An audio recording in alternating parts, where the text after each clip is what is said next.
안녕하세요. 잡시광입니다. 러시아 하면 아마 다들 추위가 가장 먼저 떠오르실 겁니다. 북극권에서 가까운 시베리아 북동쪽으로 갈수록 극단적으로 추운 날씨를 보이는데요. 한겨울 기온이 영하 70도까지 내려가 세계에서 가장 추운 나라 중 한 곳으로 꼽힙니다. 눈으로 덮여 있는 지역이 많은 러시아는 폭설의 규모도 우리나라와 많이 다릅니다. 작년 11월 러시아 극동 프리모르스키 지역에는 때이른 폭설이 내려 물과 전기가 끊기면서 주민 15만 명이 추위에 떨어야 했습니다. 당시 러시아 기상청은 이틀 동안 이곳에 내린 폭설로 전선과 나무에 1.2cm의 두께의 얼음이 덮였다고 밝혔는데요. 혹한으로 유명한 이곳에서도 30년간 나타난 적 없는 광경이라 주민들이 패닉에 빠졌습니다. 특히 중심지인 블라디보스토크에는 얼어붙은 나무들이 도로 곳곳에 널브러져 있었으며 얼음에 덮인 차 문을 열기 위해 사람들이 망치 등 공구까지 동원하는 진풍경이 연출됐었습니다. 지난해 1월 러시아의 수도 모스크바에는 하루 만에 44cm나 되는 눈이 쌓여 도로에서 차량 사고가 잇따르기도 했습니다. 올해 겨울도 상황은 다르지 않았습니다. 작년 12월 초 모스크바에는 5일 연속적으로 내린 기록적 폭설로 이를 처리하기 위해 주민들이 고군분투하는 진풍경이 연출되기도 했습니다. 하룻밤새 내린 눈이 2m를 넘는 바람에 집 문 앞에 쌓인 눈을 인력으로 치우는가 하면 밖에 주차해둔 차를 산더미 같은 눈에서 꺼내는 모습들이 SNS를 통해 공개돼 눈길을 끌었습니다. 그런데 올겨울 맹추위가 불어닥친 러시아에서 이색 챌린지가 벌어지고 있습니다. 모스크바 타임즈는 최근 러시아 기온이 영하 40도 안팎으로 내려가자 얼음 라면 챌린지가 다시 시작됐다고 보도했습니다. 이 챌린지는 영하의 날씨에 면발이 익살스러운 모양새로 완전히 얼어붙은 라면 사진을 SNS에 올리는 것입니다. 추운 날씨에 포크가 면발을 들어올린 채 그대로 공중에 굳어져 있는 게 핵심 재미 요소인데요.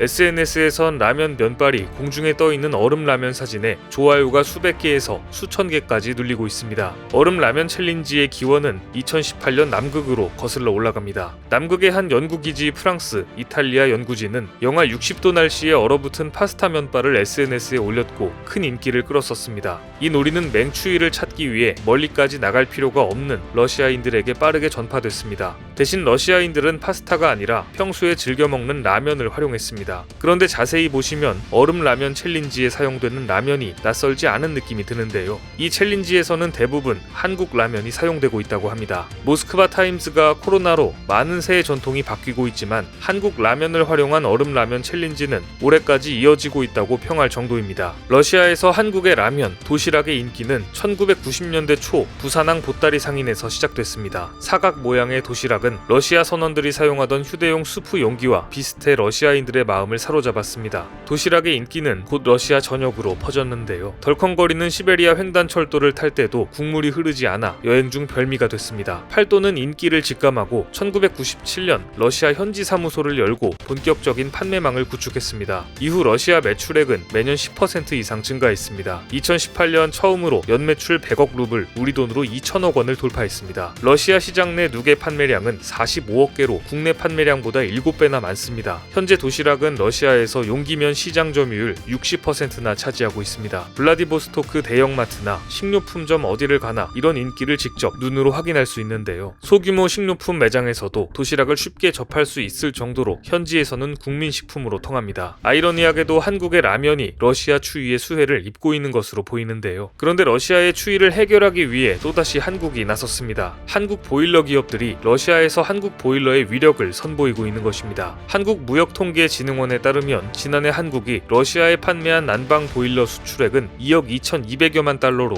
역대 최대 규모를 기록했습니다. 전년 대비로는 판매가 26%나 늘었습니다. 러시아 보일러 수출은 매년 꾸준히 늘고 있는 상황입니다. 이번 겨울은 한파의 영향도 컸지만 감염병 사태로 사람들이 집에 머무는 시간이 길어지면서 보일러에 대한 수요도 덩달아 늘었습니다. 러시아 현지 소비자들 사이에서 한국 보일러는 쉽게 고장이 나지 않고 품질은 최고라는 인식이 있다고 합니다. 보일러를 설치하거나 수리를 하려면 기사가 직접 가정을 방문해야 하는데 감염병 사태로 외부인 접촉을 꺼리면서 가급적 잔고장이 적은 보일러를 선호하고 있는 것입니다. 러시아인들에겐 한국 보일러는 믿고 쓸 수 있다는 인식이 있는 셈입니다. 한국 보일러는 러시아 현지화에 성공한 대표 사례로 꼽힙니다. 여전히 러시아 일부 지역에선 전력 사정이 좋지 않아 종종 전압이 떨어지는 현상이 발생합니다. 이를 간파한 한국 보일러는 낮은 전압에서도 정상 작동할 수 수 있도록 제작됐습니다. 강풍에도 보일러에 공기를 원활하게 공급해주는 공기 감시 장치 기술이 탑재된 점도 특징입니다. 현지에서는 경동 나비엔이 러시아 가스보일러 시장에서 1위를 차지하고 있는데요. 지난해 경동 나비엔은 러시아 올해의 기업상을 수상하기도 했습니다. 2018년 현지에 진출한 보일러 기업으로서는 최초로 수상한 이후 두 번째로 거둔 쾌거입니다. 올해의 기업상은 경제, 사회, 정치 분야 전문가들이 모인 위원회를 통해 수상 기업을 선정하기 때문에 현지 시장에서 기업 영향력을 확인할 수 있는 상으로도 알려져 있습니다. 한국과 러시아는 최근 백신 분야에서도 긴밀한 협의를 이어가고 있습니다. 사실 지금까지 러시아 백신에 대한 이미지는 그다지 좋지 못했습니다. 하지만 최근 들어 러시아 백신의 효과에 대한 근거가 하나둘 발표되면서 분위기가 바뀌고 있습니다. 국제의학학술지 렌시스의 러시아 스푸트니크 V 백신의 임상 3상 결과 91.6%의 면역 효과가 있는 것으로 나왔다는 발표가 실렸습니다. 렌시스는 동료 의료 전문가의 공정하고 객관적인 평가를 거쳐야 실릴 수 있는 국제적인 권위의 학술지입니다. 지난해 8월 푸틴 러시아 대통령이 자국에서 만든 백신 사용을 허가했는데요. 이 백신이 세계 최초의 백신이라며 1957년 세계 최초로 쏘아올린 인공위성 스푸트니크호의 이름을 따 스푸트니크 V라고 이름을 붙였습니다. 하지만 이 백신에 대한 당시의 시선은 대부분 부정적이었습니다. 임상시험을 3상까지 진행하지도 않고 사용 승인을 했기 때문인데요. 이번에 임상 결과가 나오면서 분위기가 급 반전된 것입니다. 러시아 백신이 예상보다 효능이 탁월한 것으로 나타나고 있는데요. 화이자 백신과 달리 냉동고가 아닌 냉장고에 보관할 수 있어 열악하고 더운 나라에서 쉽게 운송할 수 있다는 장점도 있습니다. 이에 그동안 소극적이었던 나라들이 스푸트니크 V 도입에 나서면서 수요가 급증하기 시작했습니다. 가장 최근에는 몽골이 23번째로 스푸트니크 V 백신을 긴급 사용을 승인했다고 밝혔습니다. 뿐만 아니라 러시아는 이 백신을 한국에 위탁 생산 맡길 가능성이 높다고 밝혔습니다. 현재 국내에서는 한국 코러스가 지난해 11월 러시아와 연간 1억 5천만 도즈 분량의 백신 위탁 생산 계약을 체결하고 생산 중입니다. 이수 앱지스, 바이넥스, GC 녹십자 등과도 위탁 생산을 논의 중인 것으로 알려졌는데요. 위탁 생산 시설을 직접 둘러보기 위해 최근 러시아 실사단이 국내에 입국하기도 했습니다. 사실상 계약 성사를 위한 막바지 단계인 것으로 보이는데요. 한국은 안정적으로 의약품을 생산할 수 있을 정도의 방역 수준을 갖춘 만큼 좋은 소식이 있을 것 같습니다. 한국과 러시아는 올해로 수교 31년째를 맞았습니다. 2020년 한국무역협회에서 발표한 한러수교 30주년 경제협력 평가와 전망 보고서에 따르면 한국과 러시아 간 교역은 구소련 시절 1990년 8억 8,880만 달러에서 2019년 223억 464만 달러로 급증했습니다. 한국 기업들의 러시아 진출에 따라 러시아인들에게 한국 브랜드는 더 이상 낯설지가 않습니다. 삼성전자는 러시아 휴대폰 시장에서 줄곧 1위를 차지하고 있으며 현대차그룹과 LG전자도 러시아 자동차, 가전시장에서 점유율 2위를 차지하고 있습니다. 무역협회의 보고서에서도 러시아는 극동, 시베리아 개발과 아시아 지역과의 협력을 희망하고 한국은 안정적 에너지 자원 확보와 유라시아 시장 진출을 희망하고 있기 때문에 가스파이프라인 건설, 전력망 구축, 철도 건설 등 에너지 물류 분야에서 협력한다면 윈윈하는 경제 효과를 창출할 수 있을 것으로 전망하고 있습니다. 한국과 러시아의 경제 협력이 커다란 결실을 맺을 수 있길 기대해봅니다. 오늘 준비한 소식은 여기까지입니다. 댓글을 통한 여러분들의